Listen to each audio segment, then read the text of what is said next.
Mi nombre es Ofelia Garcia y yo soy de Nueva York. Nací en Cuba y vivo en Nueva York desde los 11 años. So I've been in many places, but I've always been in New York. I started out at City College of New York. I then was Dean of a School of Education in Brooklyn. Then I went to Teachers College at Columbia University, and now I am teaching doctoral students at the Graduate Center of City University of New York, which is actually the public institution from which I graduated, so I'm very happy to be back home. I've done bilingual education all my life. I started as a bilingual teacher many, many years ago, before there was really bilingual education, and I've seen the growth of it and also the difficulties that we have had. It's always been a struggle. It continues to be a struggle. But I'm very happy to be here in El Paso because there are good things happening here, and I'm especially very happy that Elena Izquierdo and also Char Ullman have gotten this wonderful grant, LEAD grant, to be able to work with emergent bilinguals here in the state. So it's wonderful to be here. For all of us to start by recognizing where we theorize from, and I wanted all of you to know that I theorize from a place, and it's my own positionality as having been born in Cuba and coming to New York City at the age of 11. So that's me, and I think it's important. And just to link with what Leslie was telling us, I also think it's important to start by recognizing that when a community organizes a school for their own children, without anybody telling them what it is that they should be doing for their own children, things are done differently.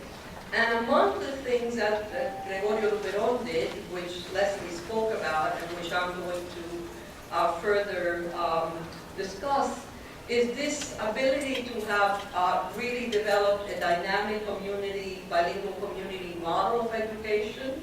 I'm going to talk a little bit about macro acquisition, which I think was also an important element. The fact that English language acquisition is not an individual enterprise, but a community enterprise for the whole community. The fact that then translanguage reading was used as a discourse, and that translanguage reading was used as a pedagogy. So I'm going to sort of weave all of this in as we go along. I'm going to first talk theoretically and for about the first half, and then I'm going to take you into some classrooms. I'm not going to present an ethnography per se. I'm going to give you some cases of classrooms, but all of these cases have been further developed in articles of mine, so you can look them up.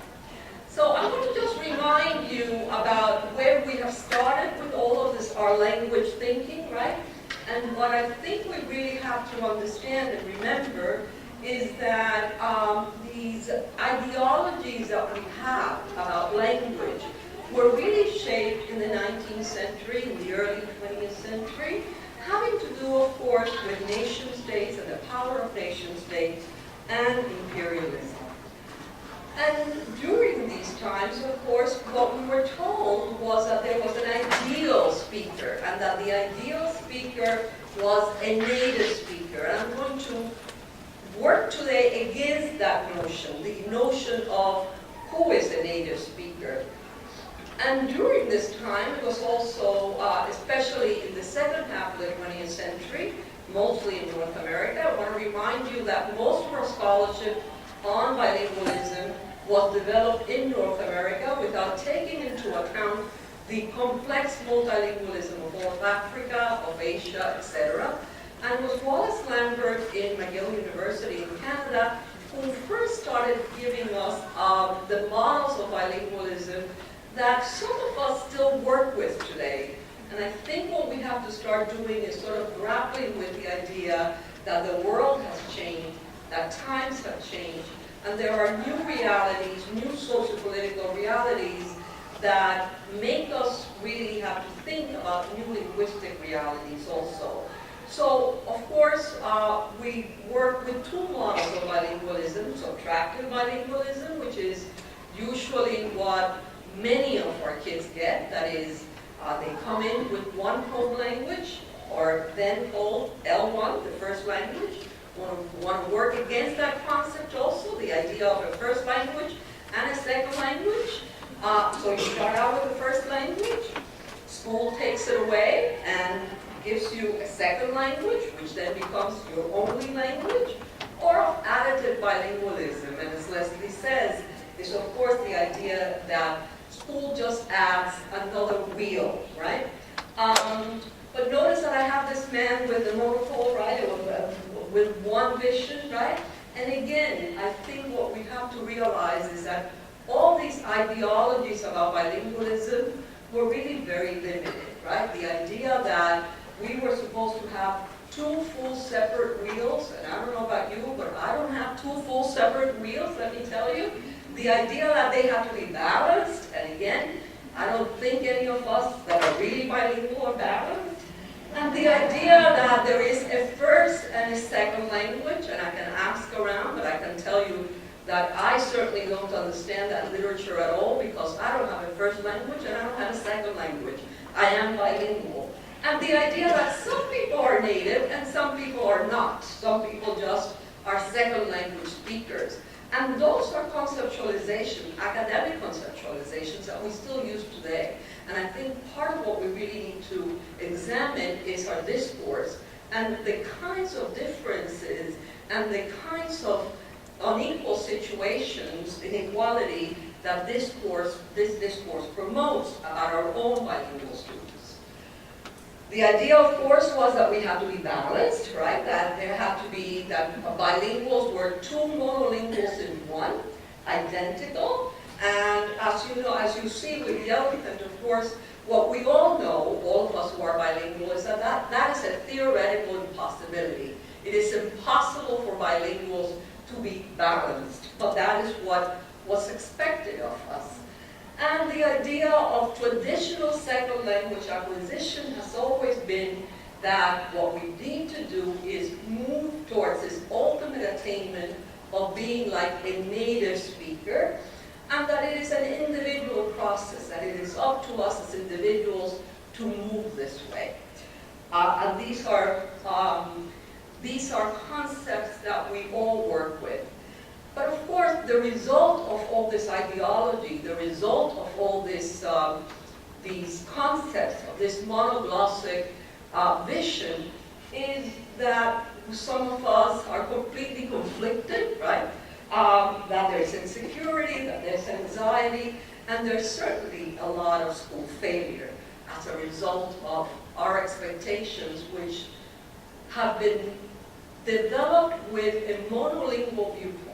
The idea has been that bilinguals need to be two monolinguals without thinking about how is it that really bilingualism works.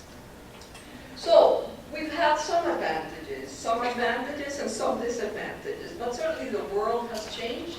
Technology has brought us much closer together. We can now communicate simultaneously. The Asia, Africa, Latin America has had huge releases from oppression, and there is globalization with its ills, but also with the idea that it has brought the world closer together. So there have been changes, and these changes has meant that we really need to give up this monoglossic ideology and to pick up a more heteroglossic ideology following Bakhtin's terminology, right? So the idea is that this monolingualism has really been challenged, not only here in El Paso, with Ciudad Juárez, but it has been challenged everywhere because this global landscape has become very unbound. And what has happened, of course, is that additive bilingualism has also been challenged, right? The idea that there were two walls, that there were two brick walls, and that we lived in one world or in the other world, and that we were supposed to separate our languages, right? That we were supposed to have diglossic arrangements with our languages, one language in one place, the other language in the other place, and that, of course, has started to crumble. And as it crumbles, we are seeing a different reality through this hole that we have begun to build. All right. And of course, once you get a different vision, what you see is that there are changing realities. The reality that some of us do not live in one world or the other, but in both, sometimes in between both. The reality that no longer can we say that English is spoken in the north and Spanish is spoken in the south, but that Spanish is moving north, just the same way that English is moving south, and that Spanish is in the United States to stay, in Washington, as well as in El Paso. So this, of course, leads us to think of bilingualism differently from the ways in which we have been conceptualizing it. And this is the idea of dynamic bilingualism. And again, it's the idea that we can't think of bilingualism either just as subtractive or additive, but that it is much more active, that it is adaptive, that it is not like a bicycle, but it is like an all-terrain vehicle, adapting, of course, to the challenges, the craters, and also what we hold on to in order to communicate. And it is also the idea that in bilingualism or in multilingualism, we're just not talking of different separate languages, but what we're talking about is an interdependence, an interrelationship of languages. I use the image of the banyan tree, which is a South Asian tree. I don't know if there are any here in El Paso, I doubt it. But to connote this idea, this is, and that's the banyan tree that I have in my book, Bilingual Education in the 21st Century. And this is a picture of a banyan tree in a temple in Cambodia. And I like to use it to think about bilingualism because not only does it remind me that it's complex, that it is interrelated, that it takes a long time. This is a very old tree.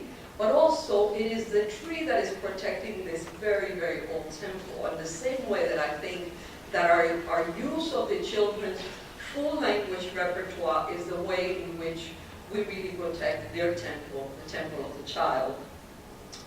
So, dynamic bilingualism has at least two elements. The idea that it is adaptive, that it adapts to the situation, the communicative situation in which we find ourselves, and the idea that it is interdependent, that it is integrated, that we're not talking about two different languages, that from a bilingual perspective, what we have is we have one very complex linguistic repertoire from which we select features that some of us may call English and some of us may call Spanish, but for us it's our language, right? It's our language repertoire. And that we select those features in order to make meaning, right? That's what it's about. So it's really not about having languages or being a native speaker of a first language and a second speaker of the other. It's really about doing languages, languaging, right, in an active way, using the entire linguistic repertoire to negotiate situations, right? It's an action, right?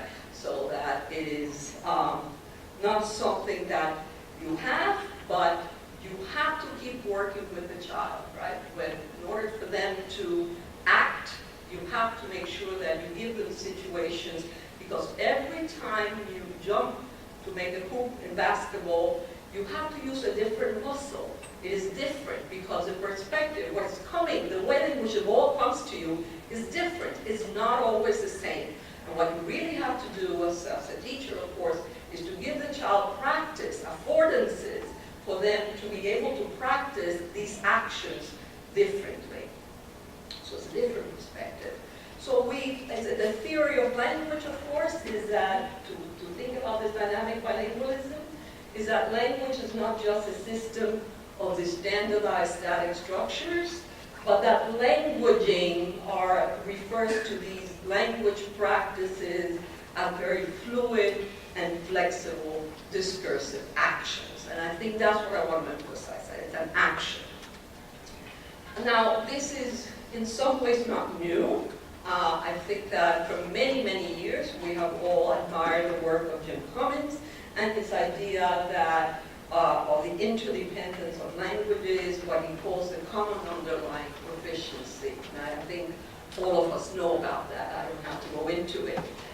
And the work of Vivian Cook, of course, that bilinguals are valued for their differing multi-competence. So in some ways, dynamic bilingualism has to do with this, but I think there is a little bit more. It goes beyond. And let me just explain what that difference is. The difference, of course, is what I am referring to as dynamic bilingualism is the idea that these complex system of the linguistic features are used as needed. And yes, they are socially associated with one language or the other. But again, if you are looking at it not from a monolingual perspective, but from a bilingual perspective, what you have are language practices that you act on, that you use, depending on the situation you have at hand. Just like the man there trying to row, yes, there's a left one and a right one, but you have to use them, both of them, in order to move forward. So it's the action that I'm trying to emphasize, not cognitive, but action.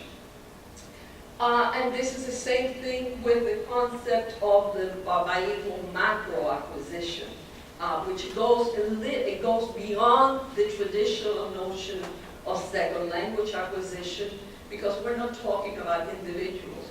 We're talking about the entire community, and this is becoming much more common in the world as entire communities appropriate different languages, especially English, of course. But for us, what we have to remember when we teach in bilingual communities is that we're not teaching one child to speak English or to speak Spanish. What we're doing is we are developing a bilingual community. So it's the ultimate attainment for this group or for this community is precisely to be able to use our entire language repertoire, not just half, not just a little bit, but all of it. And how do we do that? So for this enactment of these fluid and flexible language practices of bilingual communities, I use the term translanguaging. It is not my term. It was a term that was coined first in Welsh by Ken Williams to talk about pedagogy that talks about using one language for input and the other language for output. Since then, I've appropriated and used it differently, and many others have too, especially Kreese and Blackledge, Hornberger and Link, Lee Wei, many of us. But certainly what I want to say is that this is not unusual in bilingual communities, right? It's my family over there a while ago, but I always say my son was translanguaging with shorts. It was his sister's prom, but he was wearing I don't know what. And, and that is one of our Washington Heights neighborhood where Leslie and I do the work, and signs are in both languages, and if you don't know both languages, you might lose out on some things. And, so this is not unusual. What I want to emphasize is that this is not unusual in bilingual communities. It's not different, it's the norm. The problem is that in schools, we haven't figured out how to use this norm, this discursive norm of bilingual communities in order to teach and for students to learn. And I want to say that besides all of this, what we really have to realize is that not all language practices are equal, and that the bilingual practices of minority communities are often stigmatized, right? And that's silenced in many ways. So we have developed these pedagogies of language separation really to silence and control the fact that these discourses that are different from the ones that are nationally constrained occur in society, right? So we have these pedagogies of just separating the languages, either do it in English only, or when you do Spanish, do it in Spanish only, but completely always controlled. It is what Jim Cummins has recently called the two solitudes, French and English never meeting in any way, and the idea, again, that we have to have two texts, and that bilinguals are two separate beings, which we know is an impossibility. And I think what we have to think about is how do we develop these pedagogies of integration precisely to give voice to these bilingual communities that are out there, and for social justice, for more social justice. So I just want to emphasize that to me, translanguaging has two meanings, and I always think of the two of them. One is the use of the bilingual's full linguistic repertoire, that is, to think of it as the discursive norm of all bilinguals, at least mine, and also then as a pedagogy. So I want to always, and I want to encourage you always to think of it that way, that it's both the norm, the discursive norm of bilinguals, and also of real bilinguals, and also it could be used as a pedagogy, right? And the pedagogy, of course, what it does is it tries to use the child's entire linguistic repertoire rather than one language or another. And especially for those who are learning English, a new language, to make sure that people understand that really new language practices only really emerge in interrelationship with other language practices. We don't just completely turn off one language to work with the other, but both of our full language repertoire should be, and if it's not, we're in trouble, should be active so that we can be cognitively engaged in whatever it is that we're learning. So just a definition to make sure we all understand each other. It is a process by which students and teachers engage in complex discursive practices that include all the language practices of students in order to develop new language practices and sustain old ones.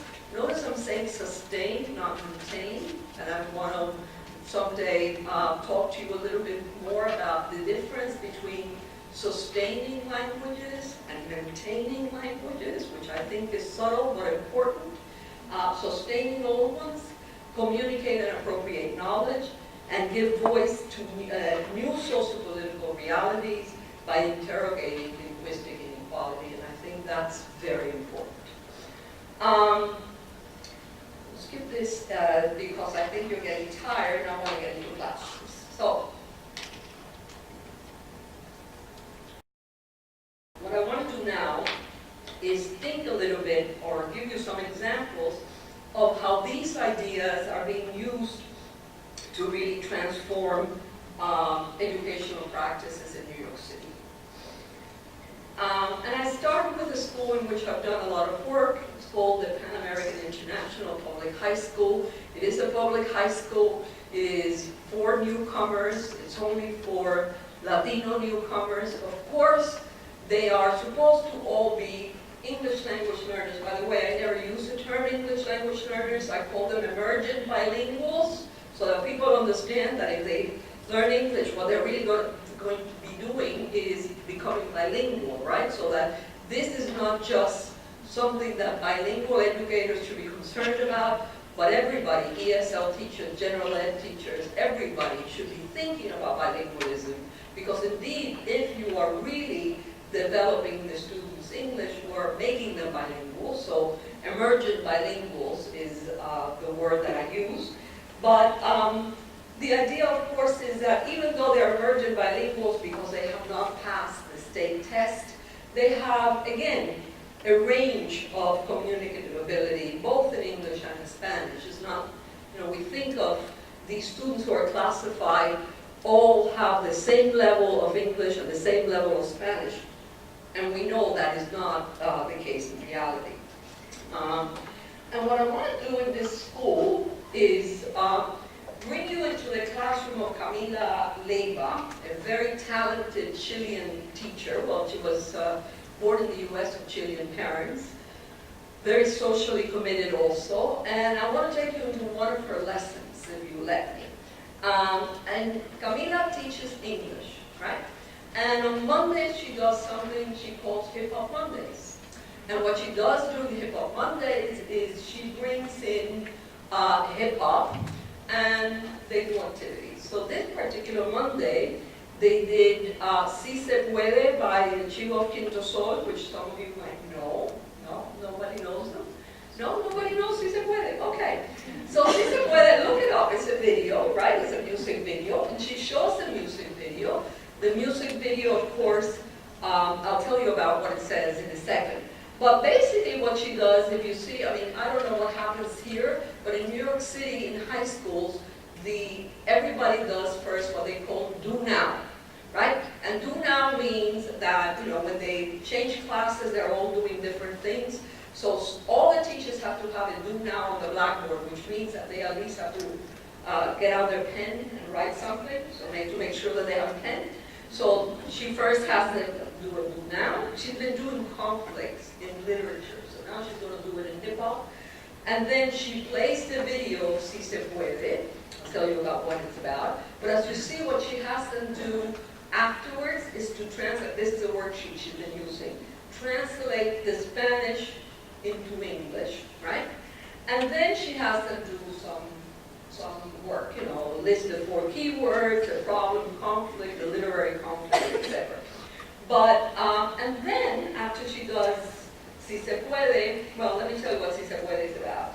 Si Se Puede is, of course, again, is the deportation of undocumented immigrants and the separation of the children. And basically, it's the discourse of a white man at the beginning of the video who has this whole campaign about, I'll tell you the truth about illegal aliens, it's out of control, we got to do something. But of course, in the video, what you see is that every time he does something in his life, it's a Latino that's there, right? So the car breaks down, and the mechanic is a Latino. The janitor comes in, and it's the janitor is Latino. He goes to pick up his daughter from school, and the teacher aide is a Latina. So it goes on and on like this, but he has all these attitudes. So that's one, yes, we can. And then the other part is children who are really working on making posters.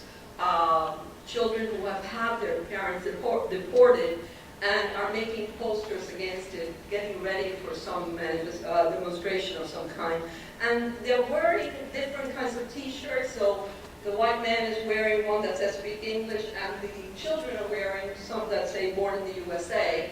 But the children's slogans and what they're writing, sometimes in English, but sometimes in Spanish. If you take my mother, it will hurt my heart, etc. And then after she finishes with Si Se Puede, she does basically the same thing with the hip hop in English, right? And it's a one about racism. So there's always a social agenda to her lessons. But what I want to take you through, if you let me, is I want to take you through the discourse that takes place after she plays the first video, after she plays the Si Se Puede video, okay? So let me get that here so I don't have to look back, or maybe it'll be easier just to look back. Okay, well, all right. So, the teacher says, 4 million U.S. citizens are being separated from their fathers and mothers because their parents are being deported. One student says, que los niños nacieron aquí, legalmente son ciudadanos, pero los padres no. Another student says, entonces existe la preocupación de que los separen. The teacher says, it's a very worrying situation. So, because we don't have that much time and I want to get to the M&M video, what are 4 keywords? La palabra importante, palabras claves. Deportarse is one. Families together is another one. Protections is another one. Discriminations is another one. Teacher says, I love how even though the song is in Spanish, we're choosing words in English. Quinto Sol grew up in the U.S., but they do hip hop in Spanish, and we are doing the same. What problem, sorry, I forgot. What problem do you see in the song, says the teacher. Many white people don't like Spanish people, says one student. Another one says it's the voice of the people. Teacher says the chivo, the rapper, says that some people don't like Latinos, but one student says, no sé cómo decirlo en inglés, pero que los latinos tenemos que pagar lo que otras personas. Then students start, screaming and saying all kinds of things, and the teacher says, don't shoot her down. We're respecting each other's opinions. What else do we see? And the student says, que las familias, this guy, every time he has a problem, taking care of something, it's a Latino that helps. The teacher says, the custodian is a Latino person, and who takes care of his daughter? They all say, Latinos. And one student says, Miss, yo puedo poner que muchas familias están separadas. She says, ¿a causa de qué? The student says, deportan a los inmigrantes. The teacher says, how did you start the answer? The student says, they want the Latinos to get out of America. The teacher says, what do you think the problem is? What is the type of literary conflict? Everybody goes, that they say. The teacher says, I like enthusiasm. What type do you think it is? And the student says, I have three, because he has a problem with other people. And cuando fueron a reparar el carro, no es, pero que tiene un problema, pues así, character versus character. The teacher then says, what else can he say? Good, new hands, people who haven't spoken. The student says, porque tiene un problema consigo mismo, character versus himself. And the student says, porque los latinos en una sociedad, y él es un character. The teacher says, where am I? Teacher says, why do you think? And the student says, que lo quieren matar? The teacher says, Ramón, cuéntanos en español. The teacher, Latinos, are we the majority or the minority? Students start going, majority, minority, somos mayoría en número, no minoría, they go on and on and on. And the teacher just says, they call us the minority, even though we're a majority in many places. I'm going to give you some time before you finish. And this is sort of the end of the dialogue. Then they start working on the worksheet. But what I want you to notice, this is supposed to be an English lesson, in English. But what I want you to notice is the use of translanguaging in this lesson. Because the students are using it to participate when they can't. They wouldn't be able to do it in English, but they certainly can say it in Spanish. To initiate participation, to elaborate ideas, to raise questions. And the teacher is doing it to involve the students, when she says, cuéntanos en español, to extend and ask questions, and to clarify many things. But there's much more than just discursive functions going on here. And what I want to emphasize is the fact that what is happening is that she is using translanguaging to really change the content of this conversation and the perspectives of the students and the terms through which these conversations are had. One thing that she does is she just gives voice to the students, right? She makes sure that everybody speaks. Those that haven't spoken have a chance to speak. She problematizes in a way she wouldn't be able to do it if she only worked in English. And she definitely raised tensions, which is, as we all good educators know, the only way to create interest, of course, is to create tensions that then we have to struggle with, grapple with. The other thing that she's doing in this classroom is she's constructing this U.S. Latino pan ethnicity. These students are all Latino newcomers, and for those of us that do not understand that population, we often say, oh well, that school can't work because all the children are the same. These kids are coming from all over Latin America with all kinds of different experiences. They're very different. The only thing that they have in common is that they're immigrants and that they're poor. But other than that, they have tremendously different experiences. And they come with strong national identities. I'm Mexican and Puerto Rican and Dominican. But in New York City, they have to develop an identity that is also Latino. And this is something that this teacher is doing. She's helping them realize that they are a group, that they are a community, that they're a society. And she's also helping them construct these fluid identities. She's telling them that they don't have to just speak in Spanish, and they don't just have to speak in English, that it's possible to do both. And I think that that is an important message for these students. So, I don't know if you saw in the worksheet, one thing that she has them do at the end, maybe I didn't have it in the worksheet, is that she asks them to do a Venn diagram between Si se puede, the rap in Spanish, by El Chivo Quinto Sol, and then Eminem, and then what's in the middle. So she works a lot in this Venn diagram way. To me, it has always been significant, because I think what she's really developing is also a subject, a trans subject, that is really able to participate, not just in one world or in the other, but in both worlds, and transcend, if I may, those national differences. So that's a high school. I'm going to take you through a few more classrooms if I have time. So this is a 5th grade. This is a dual language bilingual classroom. You notice how I have dual language in quotation marks, and I have it like that because I always like to emphasize that these are bilingual programs, and I think we also have to think carefully, again, of the duality that we have established sometimes in these programs. So even though, for now, this is the only model, the only type of bilingual education that we have in the United States that makes it possible for students to be educated bilingually throughout their academic career, I think the other thing that we have to question is whether this strict language separation that we sometimes insist on is good for English, for Spanish, for the children.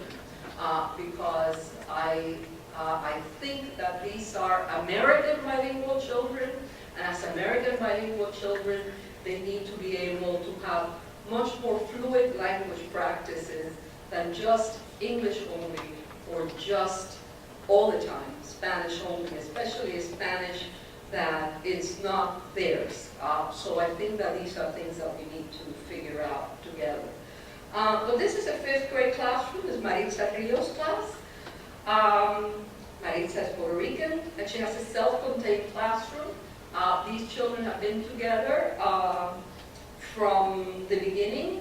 There are a lot of Mexican children in this classroom. You know, when I arrived in New York City, I can't tell you how long ago, but I will.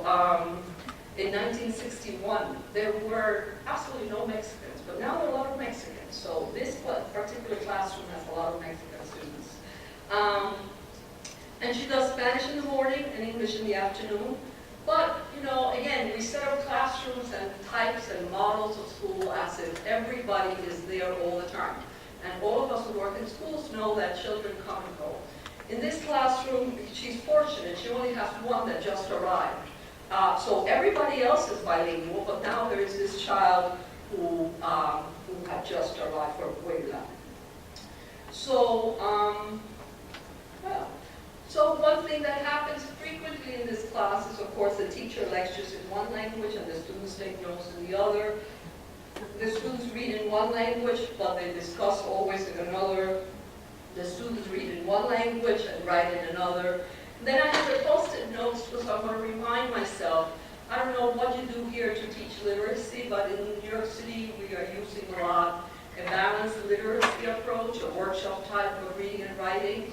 And we teach the children to write post-it notes on their on the authentic reading that they're doing, to ask questions that they can then go back to. So sometimes if they have groups that they then have discussions, they can go back to their questions if they have a post-it note where they have found, we teach them to do text to text. I'm sure you do the same thing. Text to text, relationships of that text to other text, text to self, relationship of that text to themselves.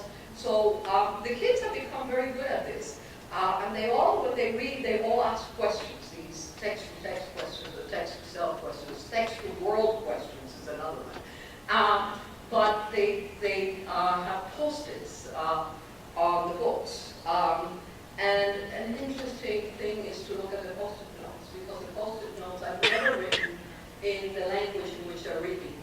Sometimes it's English, sometimes it's Spanish, most of the time it's both. Because the teachers do not collect the post-it notes. But they're making meaning for themselves using all the linguistic repertoire that they have that we work so hard to develop. And then we tell them that if they're reading in Spanish, they can only have questions in Spanish, or if they're reading in English, they can only have questions in English. Right? So it doesn't make sense. So let's see, what else happens? So those are the post-it notes.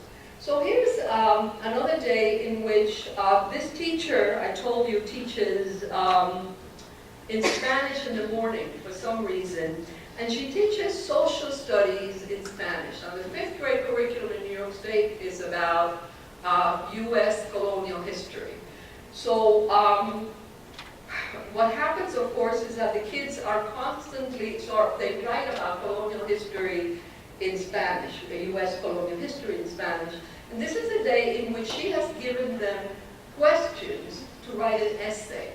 But what was interesting to me was that this particular child, always a dictionary, yes, of course, and now iPads, lots of iPads now in classrooms. And that is, it's wonderful because the time that it took them to look up words in dictionaries was horrible. And now, at least the iPads gives it to them immediately.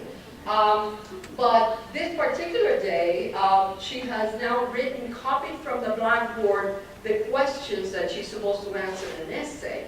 But then what she does is she goes to her English notebook in which she has now been taught the structure of the discourse, of the essay that she's supposed to write. That she knows in English, of course. So what she does is she uses her English notes, right, from the writing, to answer the questions in Spanish, to write the essay in Spanish. So these children are constantly looking for whatever resources they have. You know, they don't have the separation that we create in their heads, because after all, what they have is they have one language repertoire. Even though from an adult's perspective or from a teacher's perspective, we think of it as two separate languages. This is a 3rd and 4th grade. All of these have been documented in articles, so you can look them up. This is Christina Seelig.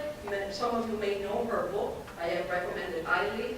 She was a student of mine at TC. And she has a book called something like English Learning Day by Day. It's very, very good. I recommend it highly. She was a wonderful teacher. And one of the things is her classroom. One of the things, of course, that always happened in Christina's class, this is an ESL class, and the reason why I bring you these cases is because there are different types of programs. And what I'm showing you is that with good teachers, what happens is that the children are really using their full linguistic repertoire, and the teachers are allowing them to use it, even though there are different types of programs. This is an ESL class because Christina has both Spanish speakers and Chinese speakers, and even a Tibetan in her class. She always does her mini lessons in English. Again, this is an ESL class.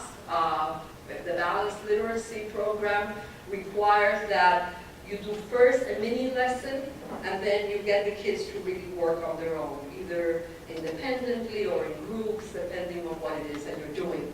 So during the mini lesson in English, she pairs the beginners and the advanced students. These are all emergent bilingual students, but some of them, of course, have been here longer and have more English than the ones that arrived yesterday. So she pairs them up.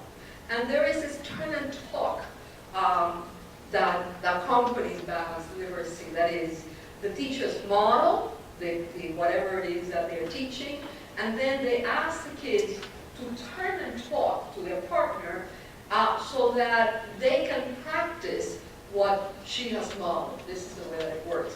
Well, the turn and talk was never completely in English. Well, in some cases, even though, again, the mini lesson was in English, but the turn and talk always had Chinese or Spanish or whatever.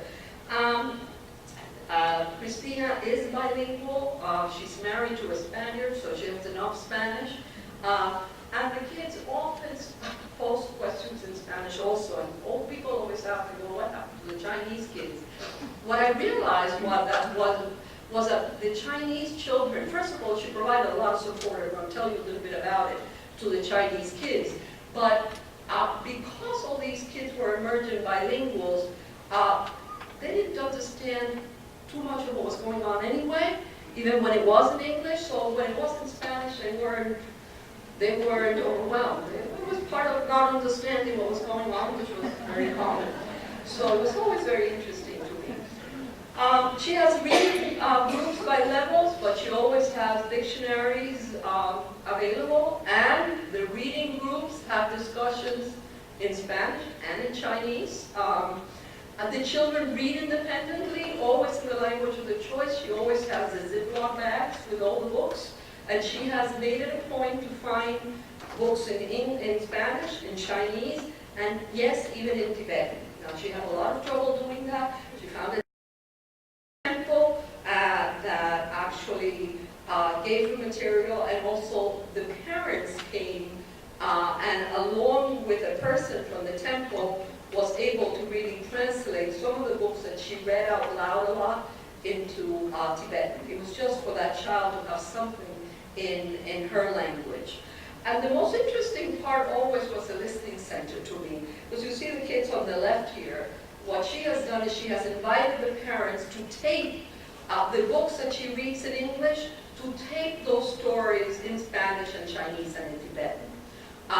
So that all the stories that she reads out loud in English are also available in those other languages. Sometimes not read, because there isn't a text in Spanish or in Chinese, but told, because the kids have told the parents what the story is about, and the parents now tell the story in Chinese or in Spanish. She did that actually to support the children, but what was really interesting to all of us was that what we often found, most found, was that the kids who went to the listening center were listening, the Latino kids were listening to Chinese books, the Chinese kids were listening to Spanish. Now, they knew the stories because these stories had been told out loud. So it was a real wonderful multilingual environment, even though it was an ESL class with a lot of this translation. I just wanted to share this. This is sort of a while ago, but this is a student. This was a Dominican child who came in September. This is September. And as you see, that's all she can do in English. I see a teacher, I see a student, I see a clock, right? She can only draw and repeat.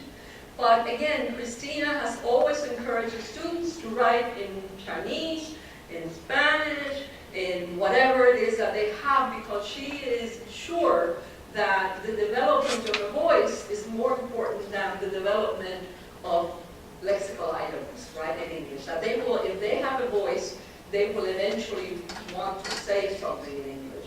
So this is, again, the first day this child is able to write an essay in Spanish. And I always, when I put this up, I always read the first sentence, because it says, "Era una noche que llegué acá, conocí a mi familia." And I'll stop there, because sometimes I think that that's so important. Because in this case, we're not across the border, we're across oceans. And this was a child who had been brought up by her grandmother in the Dominican Republic. And now she comes and for the first time really, really meets the mother, who is now remarried and has other children. And she is telling us that she met her family, right? She met her siblings, her new siblings, her new stepfather. And sometimes we forget when we teach languages that these children are dealing with a lot more than just a new language and a new culture.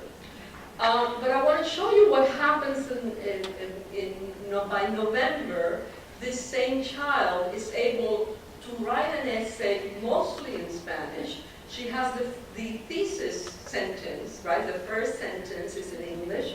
And if we were able to read that, which I can from here, you will see that she was teaching a unit on Native Americans. And this child, of course, has picked up a lot of lexicon about Native Americans, spoons, clubs, I don't know what else, I forget what else. And so what this child is able to do, and what Christina encourages her to do, is to use whatever words she knows in English. And she'll say in the text, she'll say something like, que usaban una cuchara, a spoon. So she goes on and on and on this way. She uses all the words that she knows. And by February, she can write an essay in English. Now, she wrote that essay with a lot of help from us. I mean, it wasn't, it wasn't a first draft. I always think if Christina had insisted on her just doing that, she would have never gotten here. Because it's impossible.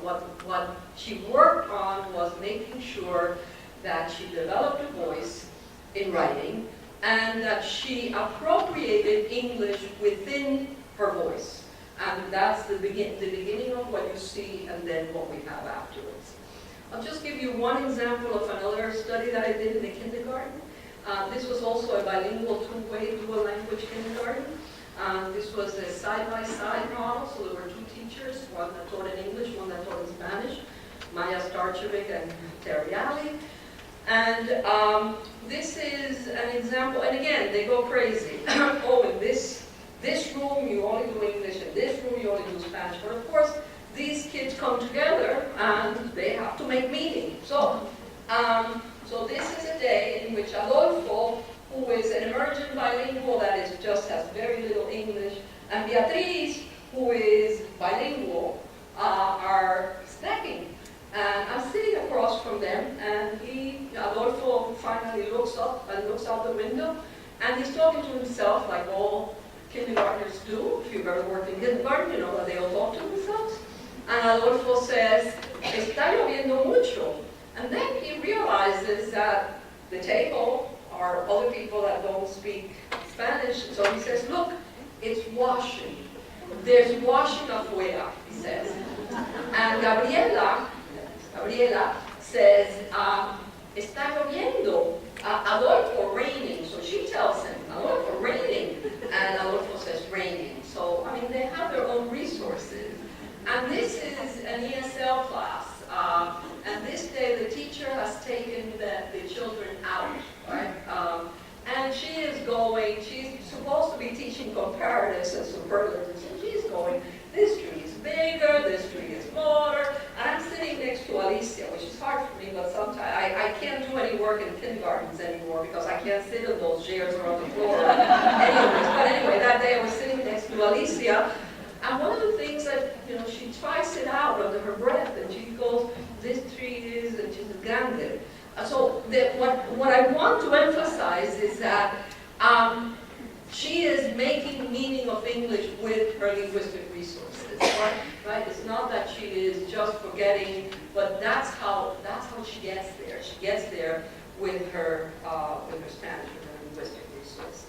This is a quote from Gregorio Luperón that Leslie read before, so I won't read it again. But I think you understand better now this idea of why it is that we think that some of the elements that made Gregorio Luperón successful. And what was interesting to us is that when a community organizes schools for their children, again, not thinking, of course, understanding that what they have to do is meet English language standards, and Common Core state standards are upon us, but also understanding what the discourse modes of the community are. They understand that they have to use bilingualism a little bit more dynamically, that this is not about one child moving, but a whole Latino community becoming bilingual, and that the translanguaging is part of the discourse, and it can be a useful pedagogy. I want to say a little bit about translanguaging and bilingual classroom structures, because sometimes I'm misunderstood, and I want to make sure you understand me. And there has to be language allocation policies that are clear and explicit. Otherwise, we go crazy as teachers. I don't think the students would, but we would. So it's important to have clear allocation policies, is what we call macro alternation, when you use one language, when you use the other language. But even more important, and I think here's where we haven't worked enough, is when is it that it is important to have this micro alternation? And those are language practices within the classroom. When is it that we release, that's what I'm talking about, a responsible mechanism of release, right? So that the child can use the entire linguistic repertoire responsibly, right? We're not talking about random use, we're talking about responsible use to make meaning, to learn, to find meaning, to self-regulate, right? Because all learning is about self-regulation, right?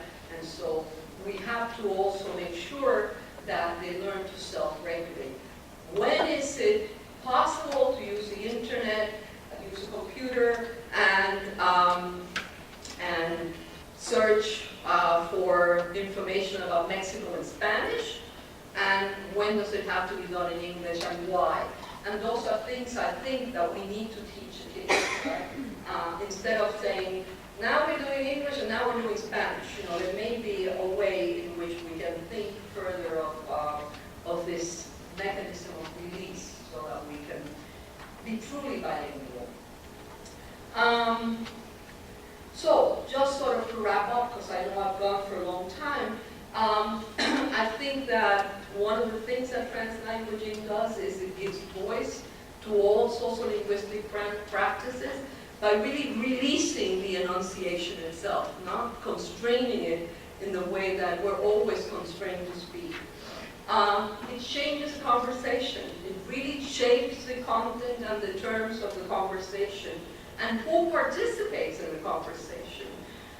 And it really interrogates inequalities by language inequalities by changing this locus of enunciation.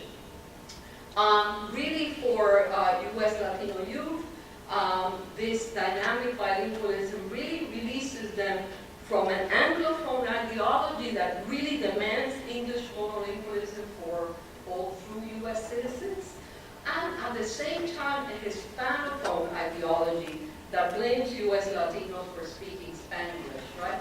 And I again want, just like I'm working against the concept of L1 and L2, I think we want to work against the concept of Spanglish. We as bilinguals speak U.S. Spanish, and we should be proud of it. So, but by demanding that Spanish only has one manifestation, or English one manifestation, that of the ideal native speaker, what we're doing is we are promoting this linguistic insecurity that leads our children to say, oh, we really don't speak English and we speak Spanglish, which is, I think, something we have to work against, right? And what I want to say is that I really believe that this is part of our success in meeting these Common Core state standards. I don't want to use just translanguaging for the sake of translanguaging. I want to make sure that we pick it up because we take it up, because I do think that by doing that, we will be working with our children to really appropriate for demanding content and get them to read language, including academic languaging also. So it's not just staying there, but going beyond.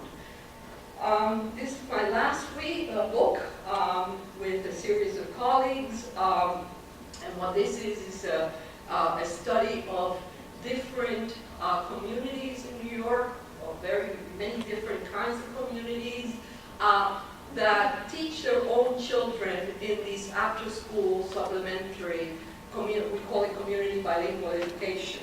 But these are programs that are outside of the school system. But one of the things that we came up with is this idea that these are American bilingual children, and we want to emphasize that somehow they use these practices flexibly and simultaneously sometimes, which socially are assigned to one language or the other, but for us, of course, for these bilingual American children, it is their language, not one or the other, but both. So I want to end with a commercial, I guess. We are using this as an approach to work with 27 failing schools in New York City in a project that we call CUNY-NYSIB. It stands for City University of New York State Initiative on Emergent Bilinguals. We're very proud that the state has picked up the term emergent bilinguals. We've convinced them that this is important. I want to leave you with maybe got tired, with the website, because in the website we have really developed a guide for educators. It's a wonderful guide. It's a pedagogical practices written by Christina Seelig that I spoke to you about, and Kate Seltzer, another one of my students. And it's a wonderful guide, and it's available for downloading. It's free. You can distribute it, copy and distribute it, use it. I think it's a very good resource, so I just want to leave you with that. And I always end with this slide, always. And it's a slide that sort of honors children, and it honors the voice of a child, because I always say that, you know, I didn't learn this from books. I learned this from sitting in classrooms day after day after day, and knowing what was, seeing what was happening. It was really a child in a 5th grade dual language bilingual class one day when I asked him something about the meaning of Spanish, the meaning of English. He said to me, well, even though Spanish runs through my heart, English rules my veins. And that to me is, that's how I came up with dynamic bilingualism, because I realized that if you have a system where Spanish is in the heart and English is in the veins, you can't separate one from the other in the way in which we have always thought about it. Así que muchas gracias.